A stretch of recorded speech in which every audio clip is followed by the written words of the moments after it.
Moon, baby, moon. Well, that's the exact total beyond opposite of where we're actually to the going. fucking bottom of the ocean. All right. Deep, Well, deep. yeah. Okay. All right. So let me double check that we're streaming. The other day, it was messing up, and I don't know what was going on with it. I guess Restream's having some issues, but let's see. Oh, there's people in here. We're good. We're good. Yep. Hell yeah. All right. Well, fam, it's over. Like not a joke. It's like actually potentially over. It's over for all of us, especially the YouTubers. We're done for. We're gonna have to quit our jobs, go back to the restaurant job. But guys, welcome to Tea Time, episode 20 quarter of a hundred.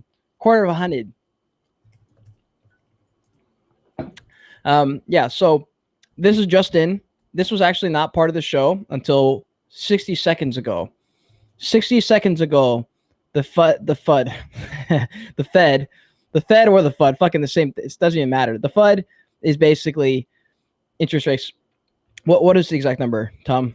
75 basis points increase. Okay, let me pull that up because I think it was Blockworks that I saw had it first.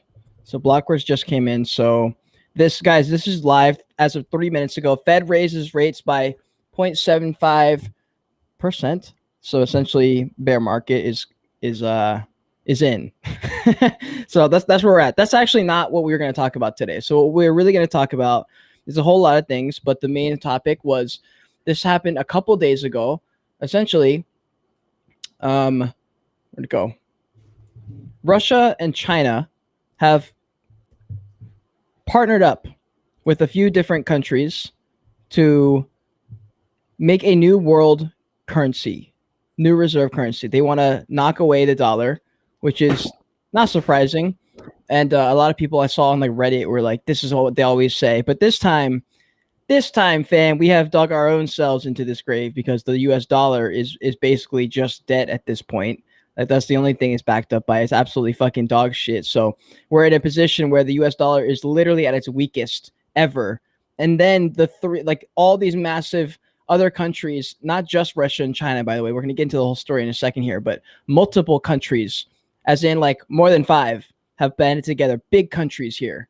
And they're saying we're knocking off the US. So we might be looking at some huge transformative years. And it might literally be from today. So Tea Time episode 25 is marking history. What's up, Caleb? Caleb is in the house. What's up, fam? These guys, Caleb, always, and can we just shout out the quick rebrand? He's got the little rebrand for Caleb. Oh yeah. I saw that tweet. Yeah, I did see that. Fuck yeah, dude. So, congratulations, bro. I spoke to him yesterday, or the day before, maybe actually. Yeah, and we had a lovely long chat about that, and he was saying, so shout out to you, bro. Well done for doing it. We believe in that. So me and Kate are there. We're with you. And if you want to mark this historic moment in our history, you need to punch that like button. Smash the like button, guys. Yeah, smash the like button. Subscribe to the channel. Join the kingdom. We got a lot of time to talk about. Not just the entire market shutting down. We have a few NFT projects that have been mooning recently. There are a multitude of projects mooning actually, which is so weird because OpenSea volume has been at its slowest ever. But fucking Ledger dropped a project and it mooned. Yep. Another project, not a derivative, but not even the real collection for Meme Land dropped with 10,000 NFTs and sold the fuck out and got over an ETH. So there are opportunities everywhere. We have Yuga Labs being sued by someone. We have the dude, obviously, the Franklin Bored Ape story where he lost 100 ETH. We'll just quickly touch on that. And so before we get into all those stories, before we check out crypto, from the last time we checked crypto is at 21K as of now. So we're going to mark that $21,000, 68. Jesus Christ.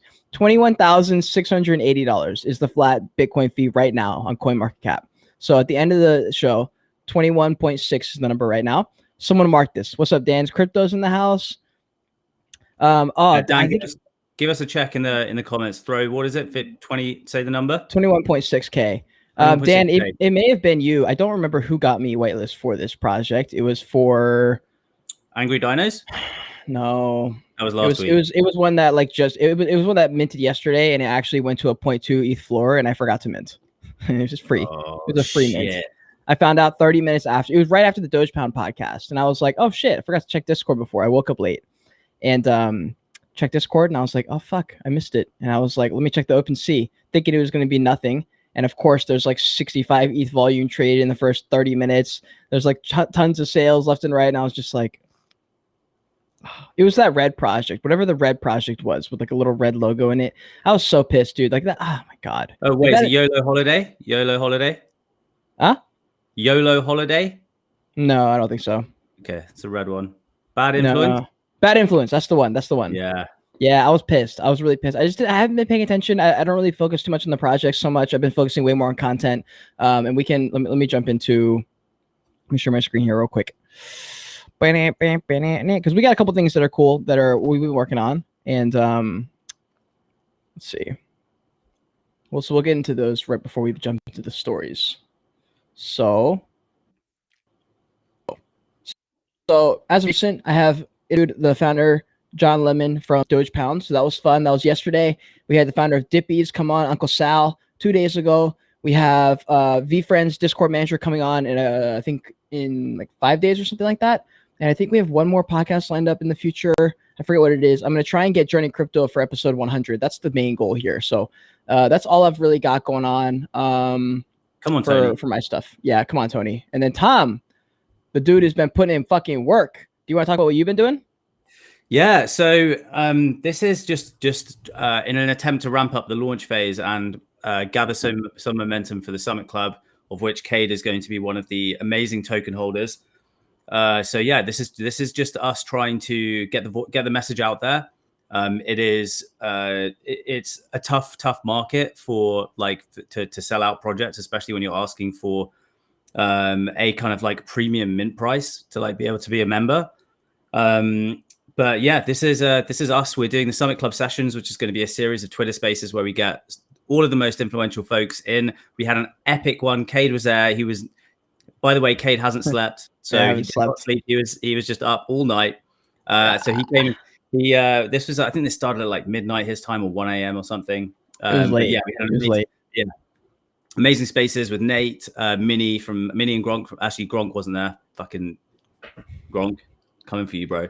God damn it, Nate, yeah, so Nate, Minnie, Zerk, and Liam D NFT. We had an amazing time just chatting about community building and the basics. And we're going to be doing some more. So one, we're going to have Cade, Andres, Zerk, Blockchain Gavin, Nikki G, and we're going to be talking about networking, which is something that I know all of us are, we hold that very highly in the reason why we are at where we're at.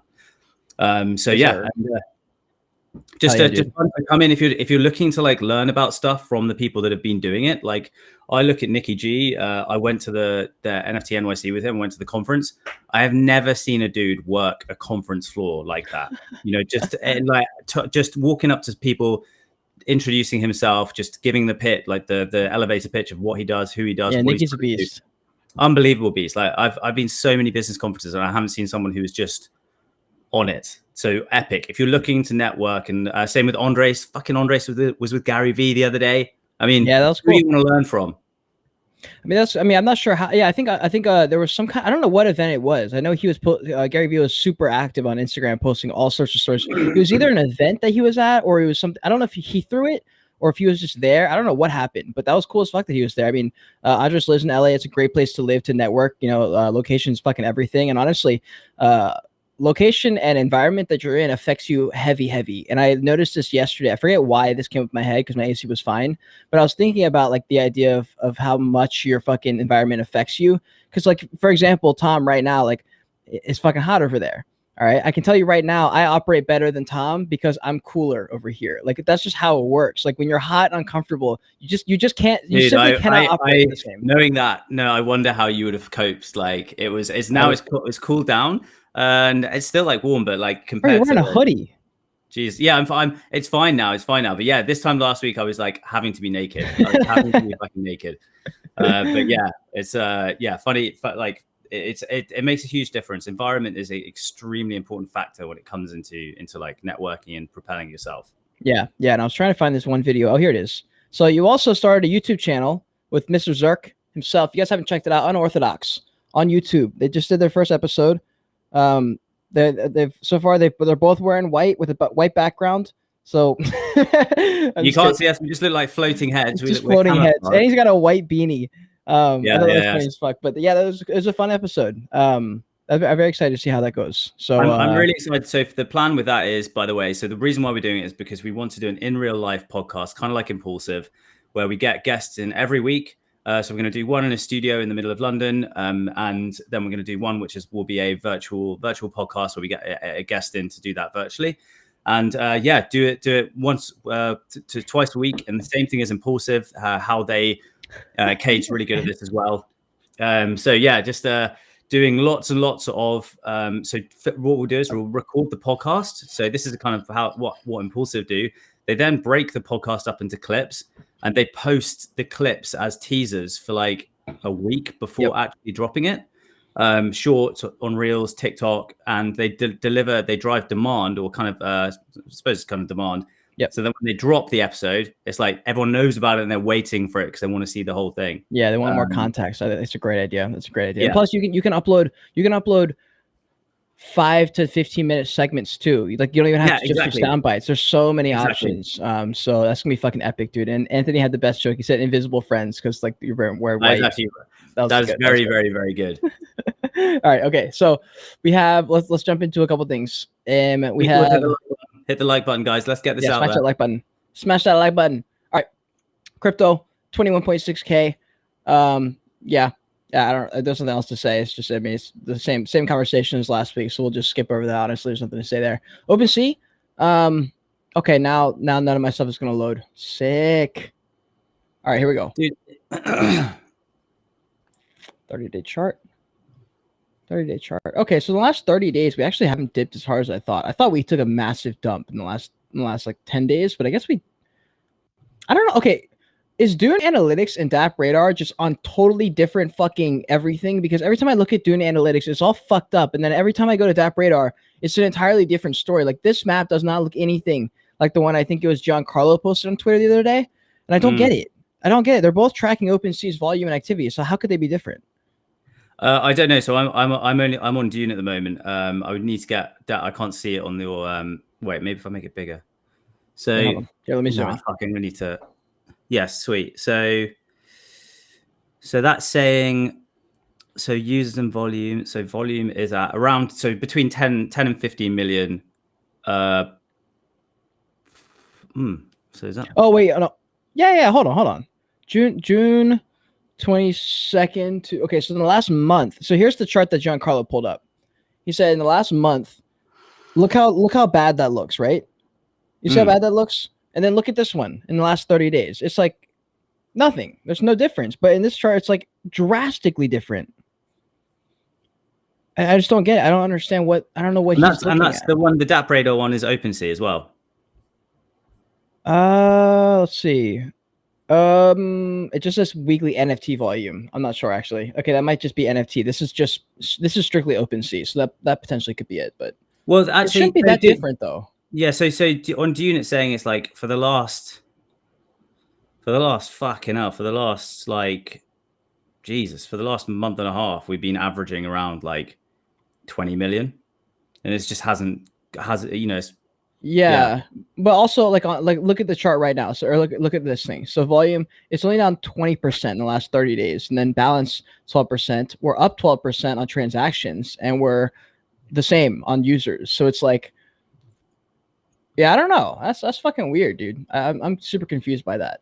Like all the charts are completely different on different websites. So I guess we can't trust anybody. So sorry, guys, you're not going to actually get a full story there. But it doesn't matter because either way, we're all going down. We're all going down because China and Russia banded together. This is real. I fact checked it as much as I could. It could be fake, I guess, but this is fucking pretty undeniable. This is fucking weird, bro. Why are they all standing like this, doing this? This is strange, dude. We have the leaders of China, of Russia, of Brazil, of South Africa, and of India. All right, it's over. It's literally over. That's big dogs. That's big players right there that are all banding together. They're realizing that the US dollar is at a very weak point. We suck. We're beyond in debt. We're like so far in debt, it's not even funny how far in debt we are. Like there's literally, I don't understand. Like when we look at the market and we're looking at people who can't afford things and everything's going up in prices and like how is this going to work? Like, well, like the only thing I can think of is like, okay, we need some kind of relief, some kind of stimulus check. But then I'm like, wait, that's literally how we got here. Like we're so deep in this fucking hole that I don't know how else we're going to get out of this. I'm almost rooting for them, bro. I'm like, fuck. Yeah, and what they're doing is they're putting their value in gold. So if people didn't know, I don't have a chart to back this up. I had a chart earlier, but it disappeared. Russia, for the past 2 decades, has been dollar costing their way into gold and minerals and silver and shit like that, right? And same with China. The U.S. has not. The U.S. has not been doing a whole lot of that. They've been doing a whole lot of other stuff, and it potentially is about to bite us in the ass. So we might be seeing a flippening here. And what's interesting is, Tom, I don't know if you've seen this. I feel like you have. If you haven't, this is something that's right up your alley. It's called The Principles for Dealing with Changing World Order by Ray Dalio. Super famous video. Yeah. 17 million views. It's like one of the most...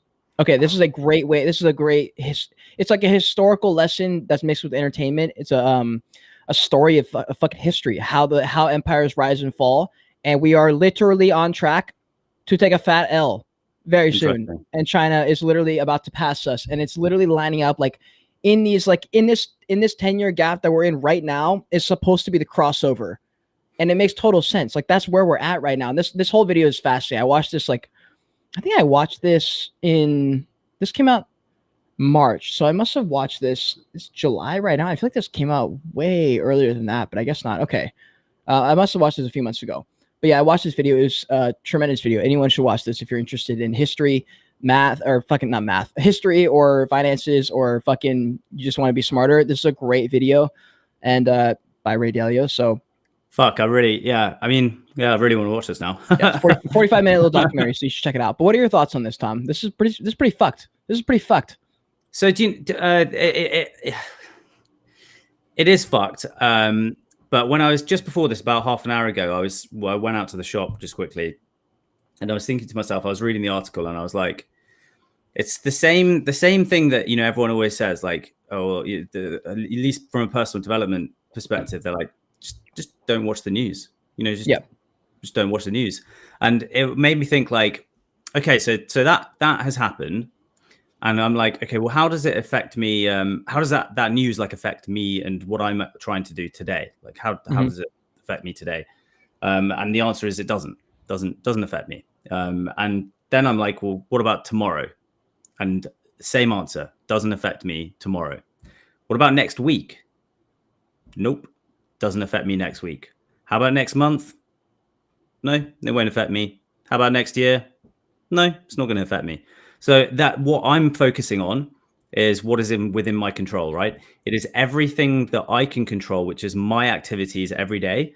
And the fact that all of this economic stuff is going on is by the by, because it's just all it is megalomaniacs who are what are politicians, and the megalomaniacs that get into power are the worst, and they're the ones that control all this stuff. But I'm like, it's not going to impact what I'm trying to do, what you're trying to do. And the people that we're trying to impact, it's not going to impact us. Because our ability to elevate ourselves as like personal brands and from a skill set viewpoint, we just got to keep on going. Blinkers on, fuck this shit. Doesn't matter. Like at the end of the day, it just is up to us to become the best entrepreneurs and the best versions of ourselves as possible. And this stuff will always happen.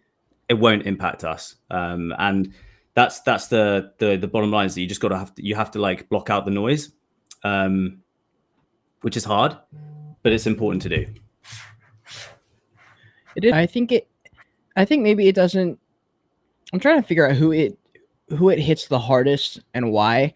For me, I think the biggest hit for me, because I think it does have maybe not direct impact, but a pretty close to direct impact as far as, because a lot of my stuff, especially the kind of work I'm talking to right now, I'm talking to a company right now who works with NASA, which is crazy like that. And it was funny because when I was talking to the guys there, and I was talking about doing some content with them, and I did like a review of their fucking company. This isn't like a project. This is like an actual company who's like generating money and like a product and stuff like that. And so I went on their website, and you guys know, I'm very used to going through the LinkedIns, checking out their fucking Twitters, finding basically nothing, right? Like, okay, this guy worked at a $100 million VC fund. Like, sure you did.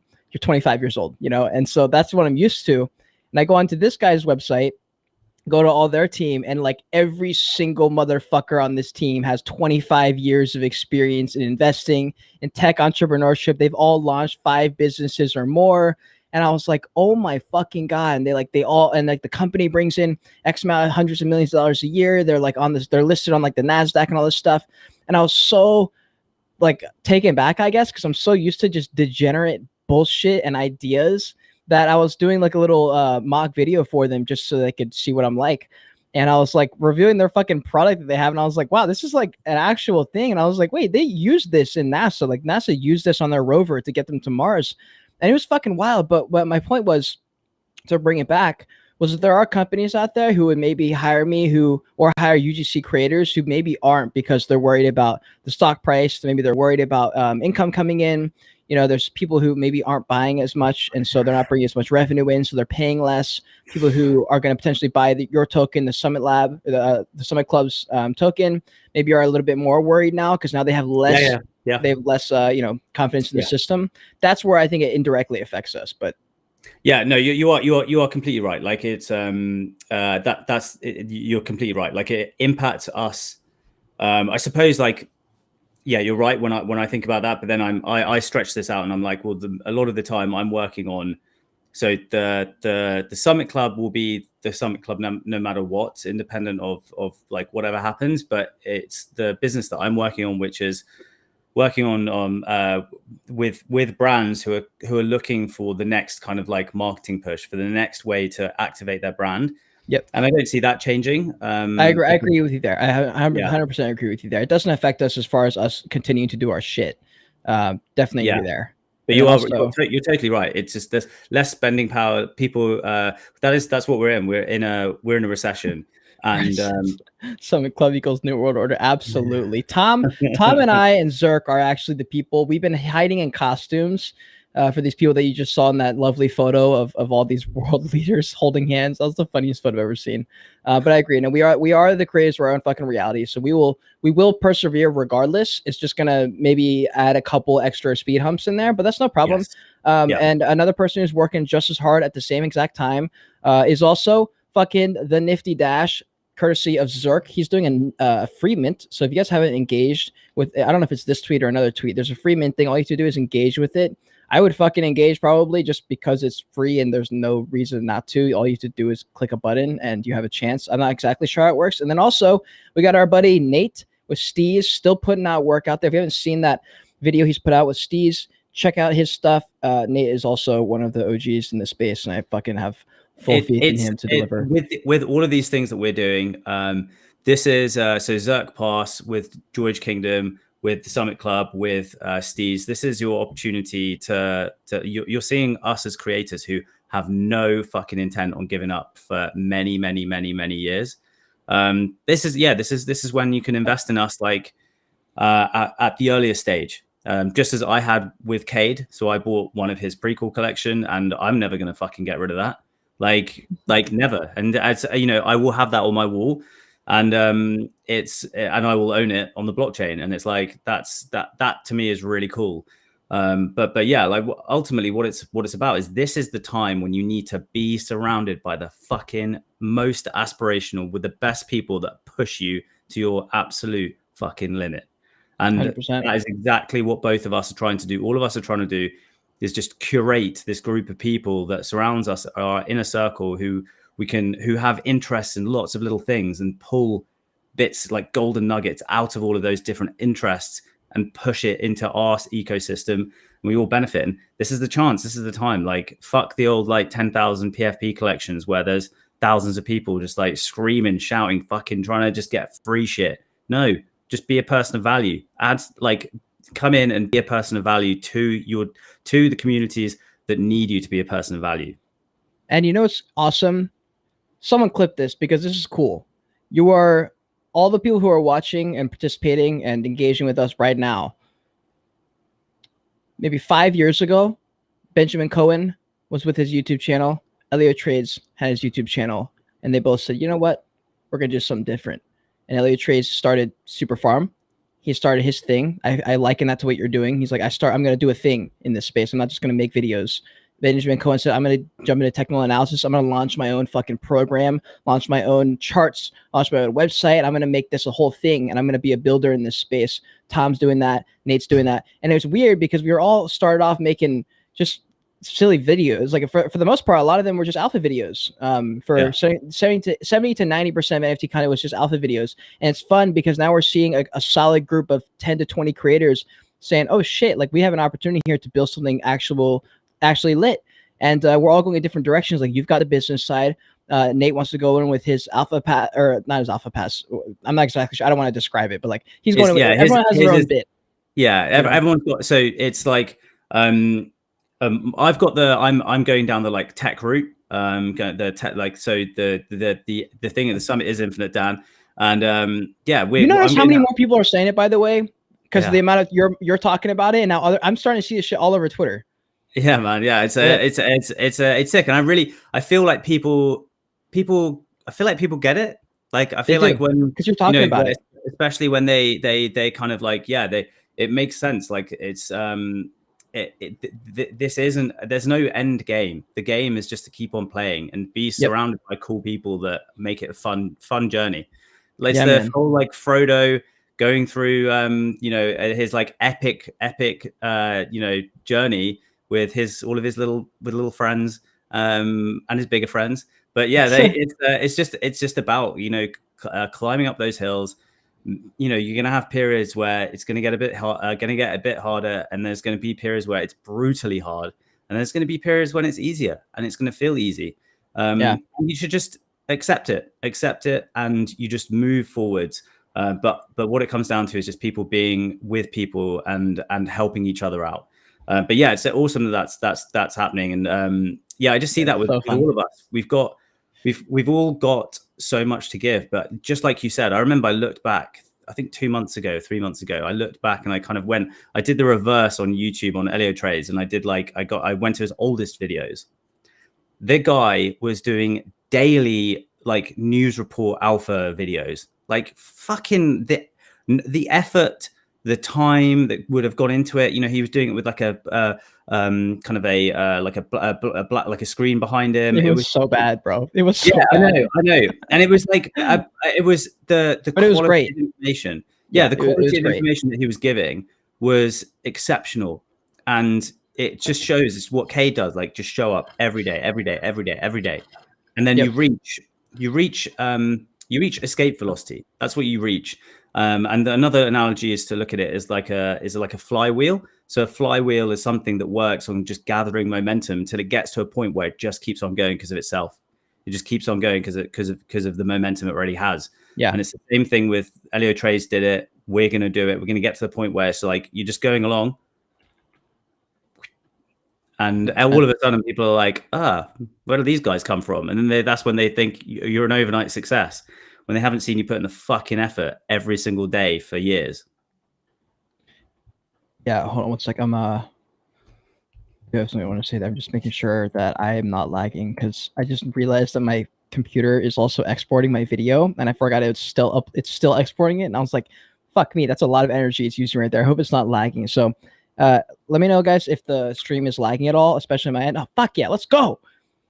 So yeah, here's one thing I want to say. I actually just spoke to Bryce about this like an hour ago. He shot me a text asking me about the Joyish Kingdom logo and like where it came from. And it came from 3 different references. I basically told Sarah Beth, who's the artist, I said, compass, wheel, like a wheel, like you're steering the ship kind of wheel, and then Zelda vibes, Zelda colors. Now I was like, that's it. Roll with that and make something. I told her. And so that's where this Joyish Kingdom logo came from. Actually, the original one has color. I like the black and white on shirts, so I roll with the black and white on shirts, and then I like the color for everything else. And then if I have if I ever bring a green shirt into the collection, which I think I will at some point, that one has color, and it's a really, really nice one. But the reason I like Zelda is, one, I just like the vibes of Zelda, but I like Zelda and Pokemon because of the adventure style game. I like the idea that there's not really an end. Like, yes, the goal is to beat the Elite Four, but like not really. Like the goal is to play Pokemon every day and fucking battle and run around and get lost and do stupid shit and test yourself and you know, sometimes you get the VP fucking, I don't know what item it's called, some item where you can basically refight the same trainers that you beat a while ago. They forget that they fought you, and they'll challenge you again. And it's just like one of those things, like in life, it's kind of like that. Like you can go back and do whatever you want. There's not like a specific goal. The goal is to just do stuff and try things and go back and win things and try another one. And like, how many side quests can you complete? Like, are you going to go after one quest? Or are you going to do 27 side quests and kind of test yourself to the limit? And I fucking love that idea. So I just wanted to hit on that. Dance Crypto says Zelda lesson, bro.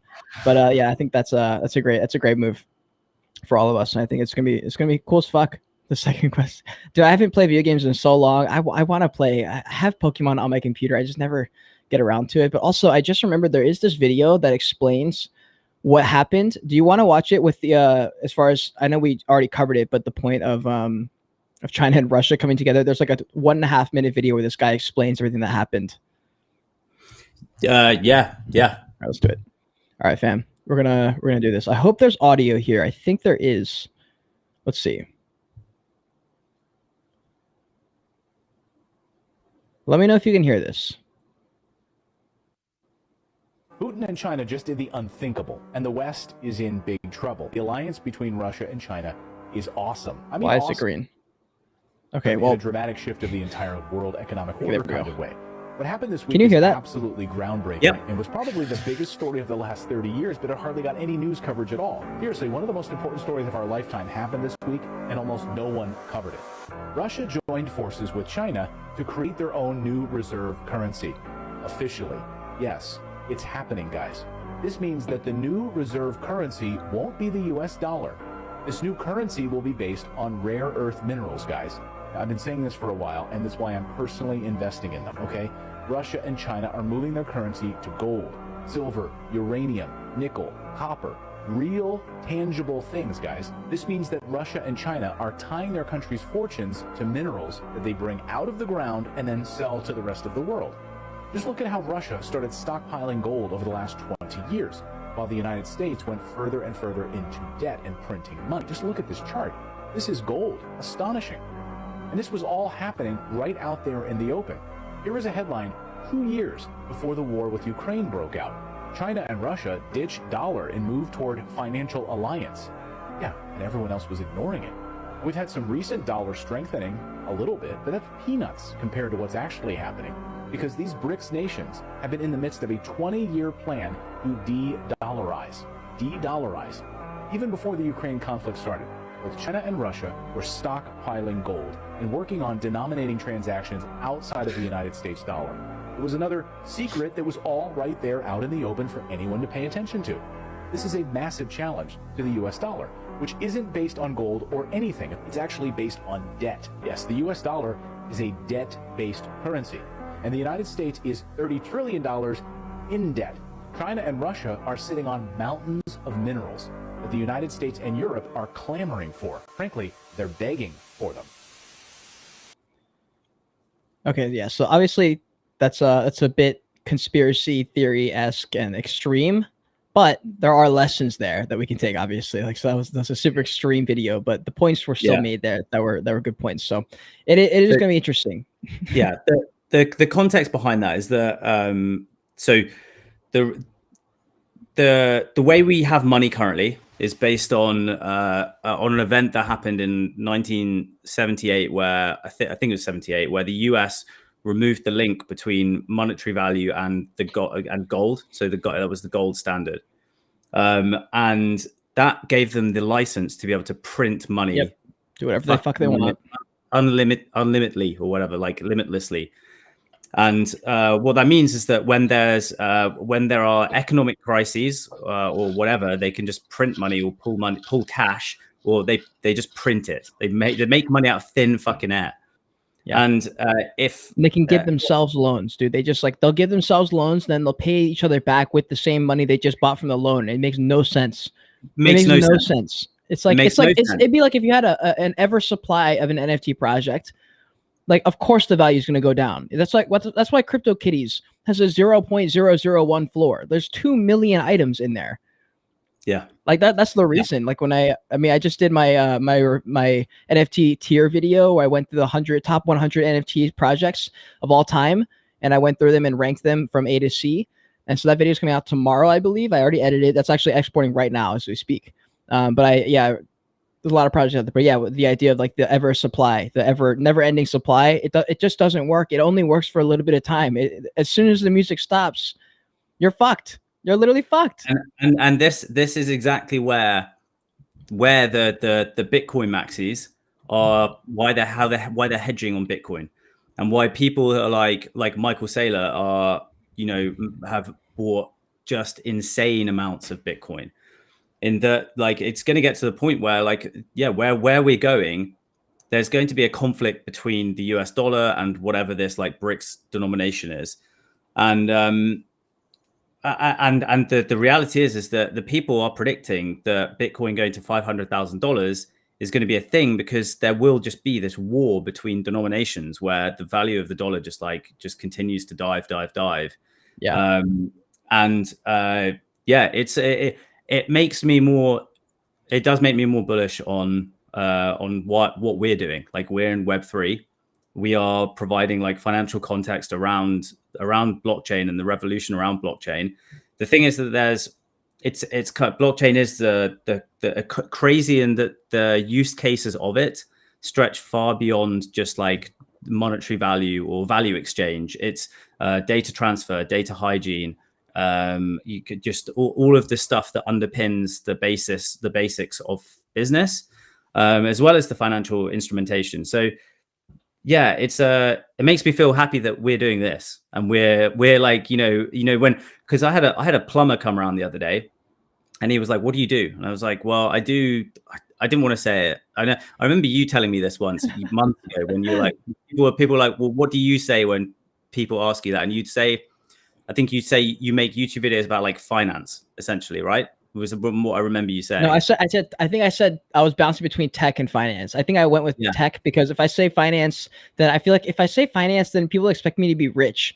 And I'm like, bro, I'm like 24. Like I'm over leveraged in every possible way I could be over leveraged. I'm over leveraged because I'm 24. I don't give a fuck right now. I'm doing every bit of money I get, I throw somewhere else to try and make something else happen. Like, that's where I'm at. So yeah, finance YouTuber is a terrible way to describe me, because I am not practicing the safest measures whatsoever. I think the reason why we looked at that was because if we call ourselves finance, we have like a higher is it CPM CP? Yes. So we do get a way better CPM, and that does matter right now. It doesn't matter for me, because YouTube will not fucking monetize me. But Bryce may have found a loophole. Bryce has found another company who does this for other YouTubers, who apparently they get paid a little bit more or something like that. There's some kind of incentive to use them versus YouTube AdSense. And apparently it's been working. So I got to figure it out. I was supposed to check it out the other day, and I obviously forgot until just now when I thought about it. But I will get to that. Thank you, Bryce. The motherfucker's on, dude. But Bryce literally texting me like every other day, just sending me stuff. The man's a beast.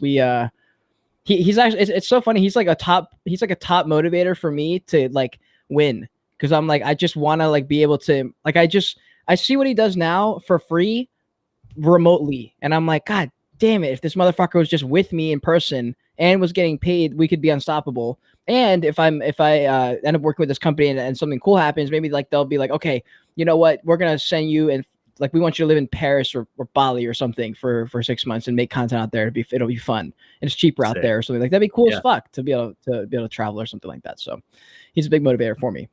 That's awesome. Yeah, it's happening. That's going to happen. You know, it is going to happen. Bro. Like, you guys are going to be, whether it's this year or next year, like, it will happen. And that's when it comes back to the beginning of the episode when we're talking about blinkers on and just like forgetting what the fuck's going on elsewhere. You know, if you didn't read the news or it wouldn't impact your day-to-day life. And so, yeah, that's epic. Like, absolutely epic. Hell yeah, dude. Hell yeah. All right. So we got some OpenSea stuff. Last 7 days. If y'all fam didn't know, the potatoes dropped. Potatoes at a 0.77 floor. This shit got to over 1 ETH, guys. Over 1 ETH. Now, what's the story? Who is this project? Why? When? Why Moon? When? Who? All right. Why? So what the answer is, Meme Land, that project that I'm sure you guys have heard of. Oh shit! Hold on. Wait a second. These have different colors. I thought this was unrevealed. I guess are these revealed? No, it revealed, bro. Oh, so no, hang on. So the difference. So actually, this is quite interesting. So this is Memeland by 9gag, and this is not their actual collection. So yeah, right. And they had 10,000, bro. They sold out 10K. They did sell out 10K. This is their. They kind of gone the reverse of every other project where they've launched something. They've launched like their secondary collection first. Yeah. I only know this because I've got Meme List. I'm hoping I'm gonna fucking get to mint the actual. Holy shit! You have Meme List? Collection. Yeah, dude. Yeah, I got it.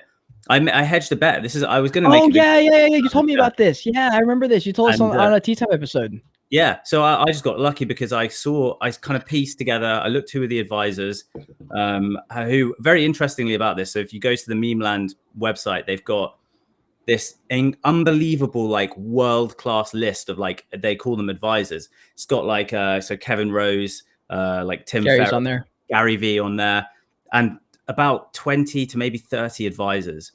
And apparently Kevin Rose in the Proof Collective podcast a couple of weeks ago was asked about it. He was like, so what's your deal with Memeland? Like how much do you advise them on? What are you advising on? That kind of shit. And he's like I'm not gonna lie, like that we're not advising for this project.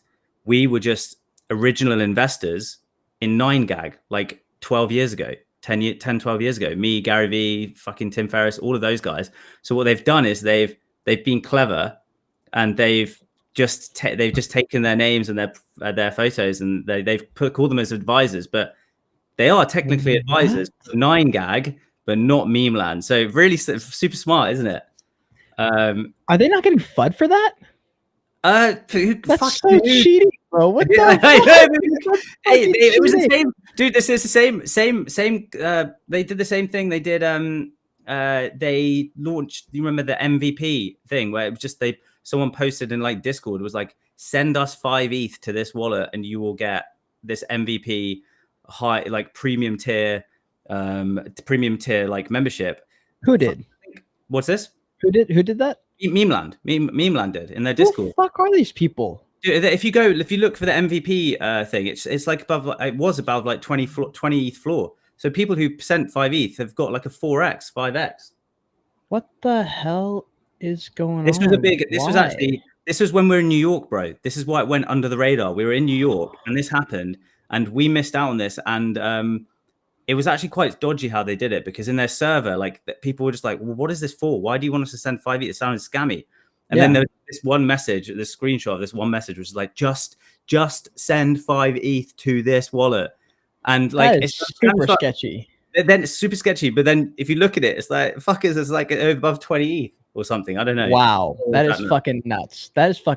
Okay. Well, that's part of the alpha, fam. I guess. I mean, that's not even alpha. Like, I don't even know what to say about that. I just can't believe that happened.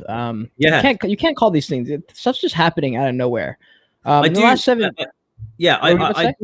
I'm surprised at how well this is done, if I'm honest. Yeah, it's crushing it right now. I'm really surprised how well this is done. Absolutely crushing it. We have Moonbird's Oddities for some reason having 100% up on the floor in the last 7 days. And then we had Ledger reveal last week. Okay. We had Ledger Nano X, like your Ledger, your cold storage wallet, dropped an NFT Genesis collection with 10,000 items. They sold out with almost 8,000 owners and a half ETH floor. They got up to like 0.9, I think, potentially. Very impressive. So I think Ledger might be my favorite brand in Web3. They're one of my favorites. And plus, our girl, Katie, Brooklyn NFTs, you guys know her. She's a beast. She's on TikTok. I found her at like 800 followers, and I shouted her out on my Twitter. And I said, this is going to be one of the strongest. This is going to be like one of the most influential women in the space. And then I think like 4 months later, she had a few videos go pop off. She got followed by Paris Hilton. And then Ledger approached her. Now she's community growth lead at Ledger. And she's a full-time employee at Ledger, crushing it. And then she has her own NFTs, her own brand and stuff. But she is crushing it. I just remember when I found her and when I found Sydney Espo, I was like, these girls are fucking they are going to crush it. Like, it's just so obvious when you hear them talk on camera. They're just so comfortable on camera. And so she made this post yesterday kind of talking about like how Ledger sold out. She was just like super pumped about it. So shout out Katie, you're a beast. Congrats. I mean, I don't even know if you were involved in like the NFT projects, but like that's fucking lit, dude. And they dropped this project, 10,000 items. I just can't believe it. 10,000 items is so many, but they're an actual company. They're not reliant on NFTs. They have a full business structure. Obviously, they have the products, multiple products, and this is just another way to kind of get involved. I think they're very aware of what's happening as far as the culture of Web3, and I just think they're just not going to make the dumb mistakes that other companies are making. I think that's why they're going to do so well and why people are willing to invest their money. Yeah, they've just remember though that this is the only, apart from Trezor, but I don't think you can call them competition. They're the only hardware product in crypto. Yeah. Like what else? They're the best too. Like they're very high quality too. They're not. It's not like OpenSea where like they're just the only ones. Like they don't suck. Ledger has very high. Okay, well, they have high quality stuff. I would say they fuck up some. I mean, the technology under it like kind of fucks up sometimes. Not gonna lie, but like for the most part, it's really good. Let's be real here. These little fuckers, these things, they probably cost maybe $2 to make.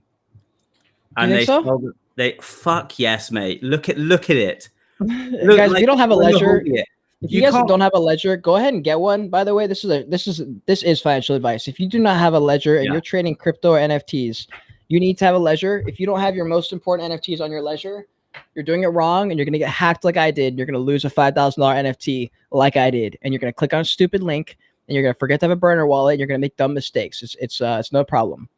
Wait, why are people saying that's beta? What's happening? WTF? Why two people? What happened, Visible Man and Bryce? What's beta? They've done well to insert themselves in the market before asking for, oh, they're talking about Ledger just like having sold out their collection. Yeah, it's fucking wild. I still can't believe they sold. I mean, that's just, in this kind of market, it's just so random. I was just like, I wonder what they're offering. Like I kind of missed it. Like I didn't really know they were doing it. I'm trying to figure out exactly. I mean, they want to connect. They want to have first access to exclusive collaborations, Ledger hardware, software, and services, become a Ledger Market Pass holder.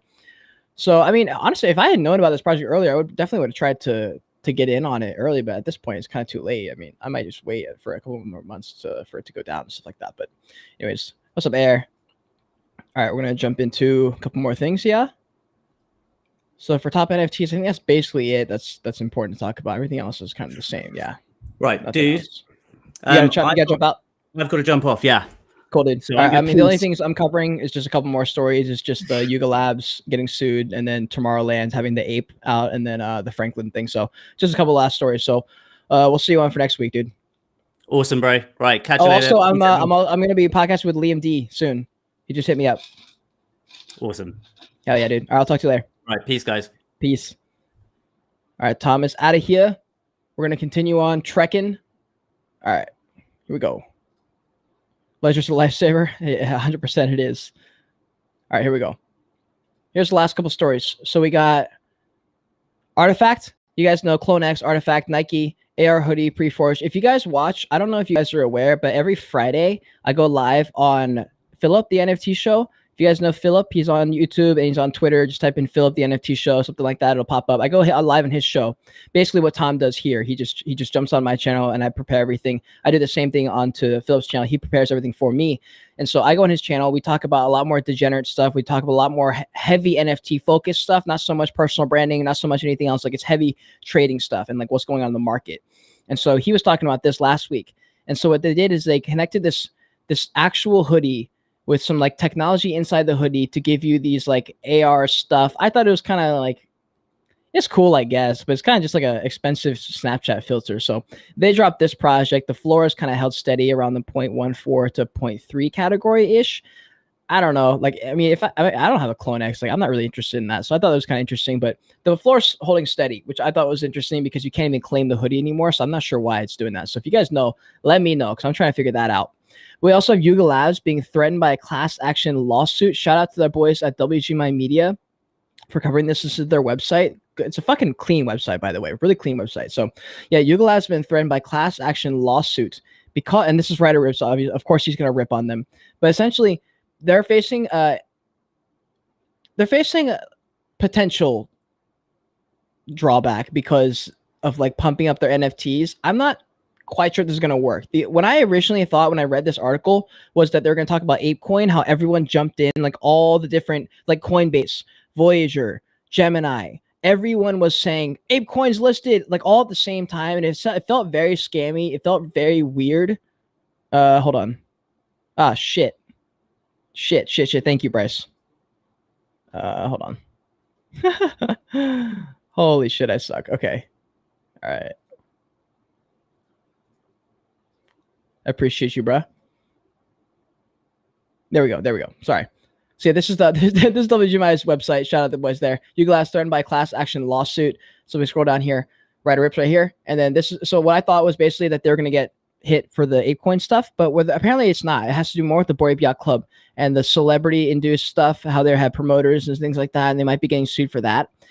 It's possible. I just don't know. And like here's where I thought ApeCoin pumped up. Obviously, those first few days, classic. I mean, kind of basically a pump and dump. You know, ApeCoin is trading like $2, $3, $4 or something like that potentially right now. And it was at like $20, $30 at one point.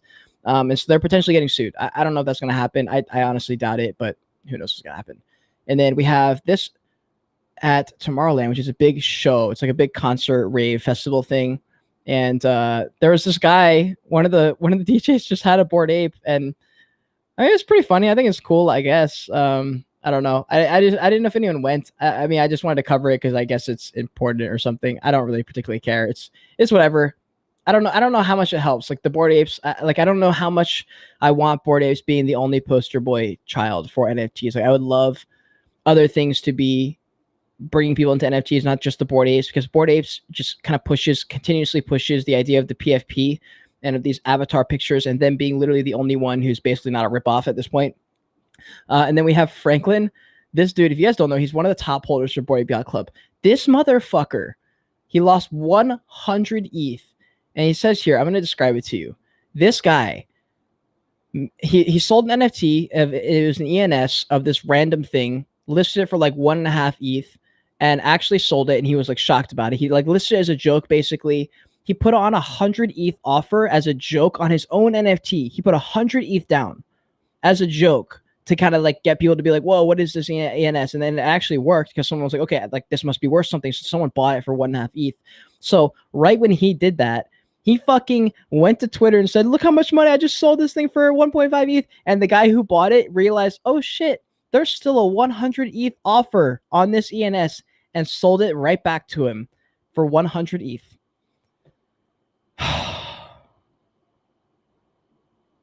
Oh my God. Oh my God. Could you fucking imagine? And I don't know how rich this guy is, but 100 ETH, well, he's got 58 apes. That's like losing 1 ape. That's tough. That is tough. But I mean, I guess in the grand scheme of things, it's not that big of a deal. I just thought it was hilarious how he reacted. He's literally was like, oh shit, I lost 100 ETH. Oops.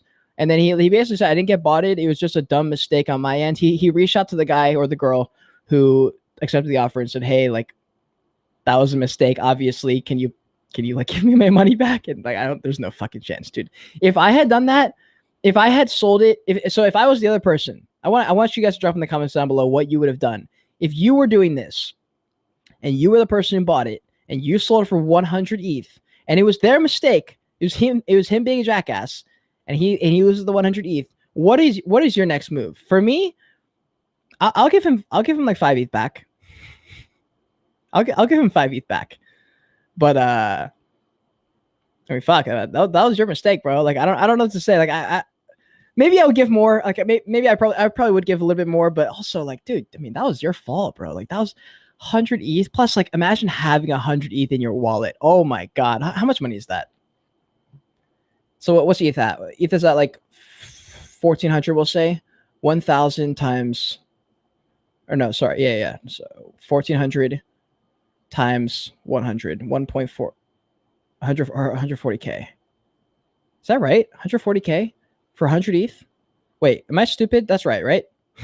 $1,400 is ETH and 100 ETH. So yeah, okay, 140K. So, oh man, that would be nice, dude. Okay, that's great. If you were asking me, he was baiting with other offers. It was his own fault, and I'm not gonna cut him slack. He has 50. He does have 50 plus Bored Apes. That's true. I mean, yeah, no, that was my point. Like it was his mistake, and he was being a jackass doing that. And you're right, he was he was baiting people with that 100 ETH offer, because people were like, "Whoa, this must be worth something," because people aren't going to take that 2 seconds to do a little bit more work to figure out if it was real or not. But god damn, he lost 100 ETH. I don't even know what to say about that. That's fucking wild. Yeah, dude. If I had 100 ETH, man, oh my god, what would you guys do if I had 100 ETH and I literally got dropped it right now? Okay, so my phone alerts me, I got 100 ETH in my MetaMask. What am I doing? I'm probably taking out all of it. I think I would probably take out all of the ETH, 100% of it, take it out of my wallet, put it in my bank account, set aside 35 at least percent for fucking taxes, put that into an account that I can never touch because I will touch that shit. And then, okay, so you'd still have like 50, 60 ETH worth. So you're still sitting at like another 90 grand. Oh my God. I'm probably setting aside 30K cash, and I just want to let that sit in a bank account and a checking account just so I can capitalize. If the market entirely crumbles, I'll just use that to slowly dollar cost me into the rest of the market for the rest of the bear market. And then honestly, Anthony's on the right track, buying a house in Japan. So I would probably I would definitely hire an accountant. I would definitely hire someone who knows more about money than I do. And I'd probably take his advice on some investments, but I would likely buy some real estate because I want to get into like Airbnb, and having a 90K bag would be nice, dude, or 50K bag. You know, you can put a down payment on a house at, you know, anywhere from, I don't know what I don't know what kind of credit you have, but like anywhere from like 1 to 10 to 20% or something on a house. Probably get it for like 5 to 10%. You put a few $1,000s down, you put 15 to 20K down into renovations, you go and refinance the house, you pull out the remaining money you get out of it, and then you start doing Airbnb and shit, you get cash flow. That would be my thing. Like, I'd want to basically turn that money into generating a cash flow company for myself. That way I can start doing stuff. Like, for example, if I had an Airbnb generating me $10,000 a month, right? What I would probably do, because I have NFTs, is at some point, it probably wouldn't be immediately, but it'd be like, it would be somewhere in the future, like not that far away in the future. I think especially if I'm bringing that much money consistently, I would set aside a percentage, and I would do some kind of give back to my NFT holders, even if it's not a lot, just to do something. Because partially it's a flex. Like, I've explained this to my holders before. Because I had one I think it was Kronos was in there. He was like, dude, you're gonna forget about these. He's like, you're not gonna remember in 20 years. And I was like, no, you're wrong. Like, me having NFTs helps me. It helps you out too, but it helps me more. Like, it gives me credibility. Like, that's for example, like, that's why I have partners with Weeble, partners with SupDucks in my bio of my Twitter still, because it helps my credibility. It helps my persona online. When people find me online, they say, oh, he's partnered with these two companies. That's cool as fuck. This guy, there must be a reason. He must be legit, kind of thing. Same with my NFTs. Like, that's another reason that NFT Nate is doing his project, Steve, because he's like, it gives me a little bit more credibility to just have the project. And so if I'm in there in the space, like, okay, he's a YouTuber, he does these things, he does other things, he's also got a project, and his floor is super high, and no one's selling, and he also does this for the holders. That's fucking wild. What is this guy about? Why is he so successful? Why is he doing all these things? And so I think the NFT, if you have a small Genesis collection, at least, I think that's the way to do it. I think the way that Tom is doing with 69 supply, and then Nate's doing like 400 supply or something like that, I think that's a good way to do it. A smaller collection. If you have a lot of people, if you have over like 1,000 people, kind of thing, that's really, really tough. If you have a 10K collection, shit, dude, sorry, you know what I mean? So it's really tough to do that. So I don't know. That's just my opinion. But anyways, I think that's pretty much all the stories for today. If there's anything you guys wanted me to chat about, I can. Otherwise, I think I'm gonna pop out of here. What else is going on in life right now? So do you guys know Liam D? Let me show you his Twitter page. So Liam D this is his Twitter page. You've probably seen him before. He's another YouTuber out there. And let me show you his YouTube channel. So he reached out. We're gonna do a podcast soon. He was supposed to get back to me for exactly when. It's this dude. You recognize him?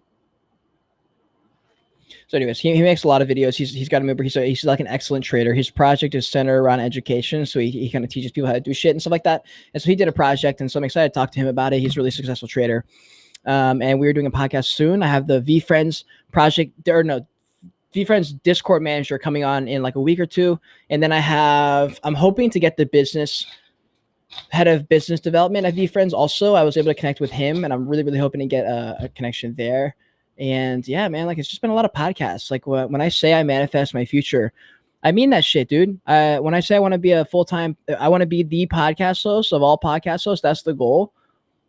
So what am I doing all the time? I'm doing a lot of podcasts, and I'm connecting with people in a podcast sense, and I'm trying to get more and more podcasts and get my my resume as thick as possible, so that when I approach a company and I say, hey, do you want to sponsor my Web3 podcast? I'm the host. I've interviewed everybody, literally. Like if I had to pull up my chart, the only projects I haven't interviewed is Bored Ape Yacht Club, or so like Yuga Labs. I haven't interviewed Yuga Labs.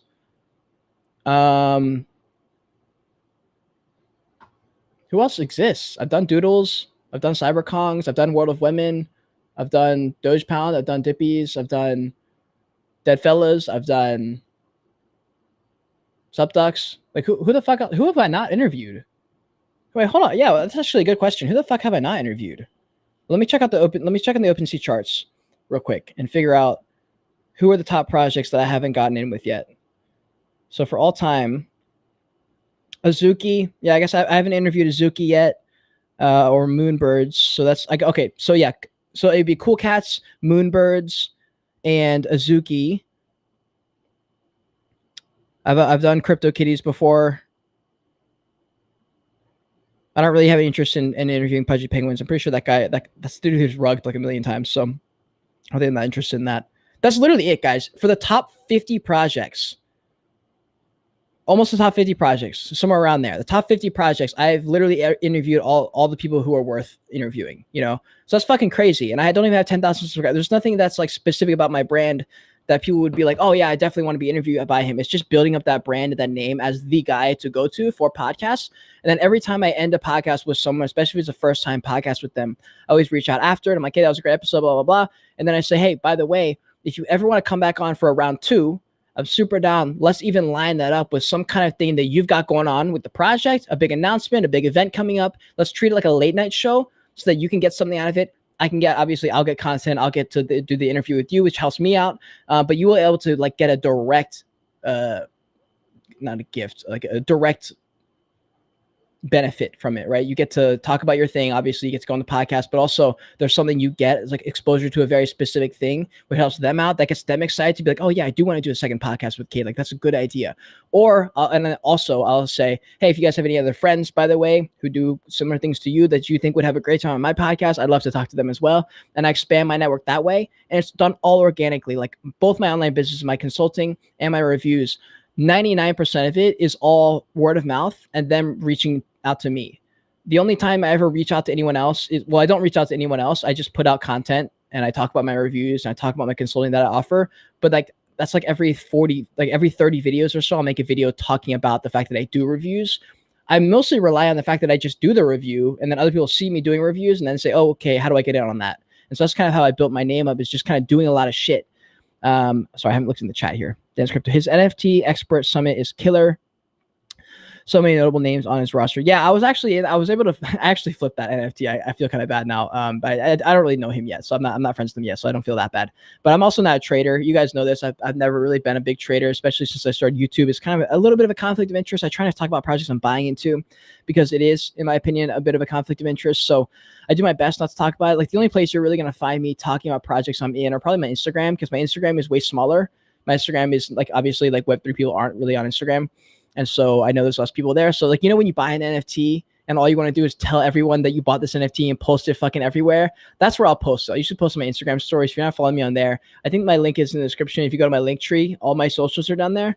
But occasionally I'll post an Instagram story about an NFT I bought. It's definitely not financial advice because I buy for different reasons. Obviously, I'm not a trader, like I just said. So a lot of times I'm buying NFTs to support another project. Like I bought the Dippies van. I bought like a top 50 rarity van from the Dippies project, something like that the other day. After I interviewed the guy, I really liked him and I like his project, and that's more of like a friendship token. So like probably 75% of my NFTs that I hold are that, right? Like I hold a SupDucks because I'm friends with Frankie. You know, I hold NFTs just because of that. It's like a professional, but also it's like a friendly thing.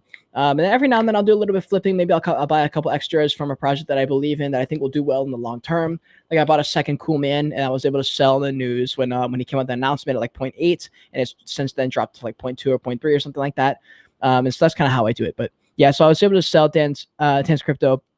I was able to sell at it pumped up to 0.4. And I didn't know at that point if it was going to keep going. And so I said, okay, the chance of it going to 1 ETH, what is that?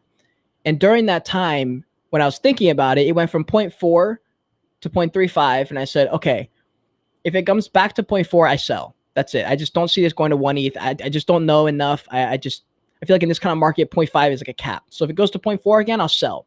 And then I said, okay, where's my limit? Where am I not letting it go below? And my number was 0.25.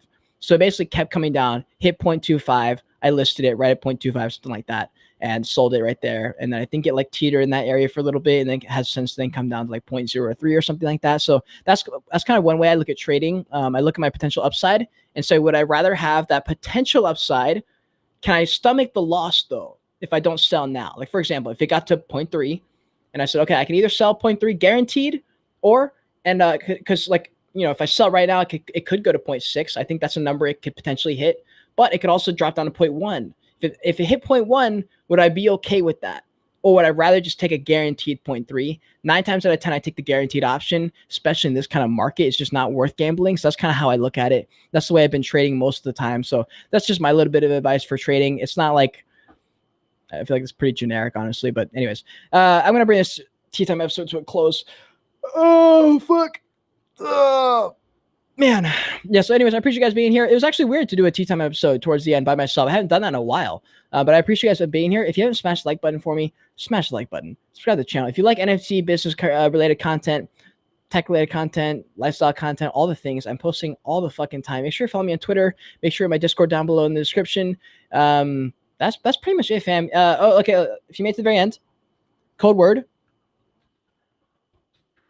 is shit. Potatoes. Code word potatoes for that NFT project by Meme Land, because it fucking mooned somehow. I hope some of y'all got in on that pump. I hope you guys made some money. Code word. And then if you made to the end and it is not your first episode of Tea Time, I want to see OG spam the chats. I really do appreciate you guys being here. Having people in lives is something that I dreamed about when I was a kid, like doing a live stream, have people actually tune in. That shit was like legend. So like I fucking love it when you guys are in here with me. So thank you so much for being here. I appreciate y'all. I will see you guys. I'll fucking see you guys tomorrow. Definitely. I'm posting the NFT tier video. So check that out. I'm going to be ranking the top 100 NFT projects of all time in that video. And I go through and I give it an A minus, B minus, C, or C minus. And I explain why in that video. So I'm really excited to bring that video for you guys. It took forever to fucking edit, because you know how most people do the tier video, they have like a website that like drags it automatically for you. I didn't like that because half the NFTs I didn't even know, and then half the NFTs I didn't care about, and then some of the NFTs I wanted to talk about weren't in it, and I was like, fuck this, dude. So I manually edited it, right? Meaning I went to OpenSea and I saved every single PFP photo of the collection that I was going to go through, and then after I saved them all to my phone, I sent it to my computer, and then I manually created a chart thing. I basically like copy and pasted the letter letter A minus, B minus, C minus on my screen, like around my head on the video, right? And then I like dragged the photo of the NFT wherever I end up rating it at, and I did that for every single one. It took me like 4.5 to 5 hours to edit that. It took a long time. So I will appreciate you guys smashing the like button for me there, and I'll see you guys next time. Until next time. So yeah, Jesus Christ, I can't even like I always fuck up my outros. Until next time, continue on your voyage, continue to learn, and be grateful you're alive watching this video. Bye.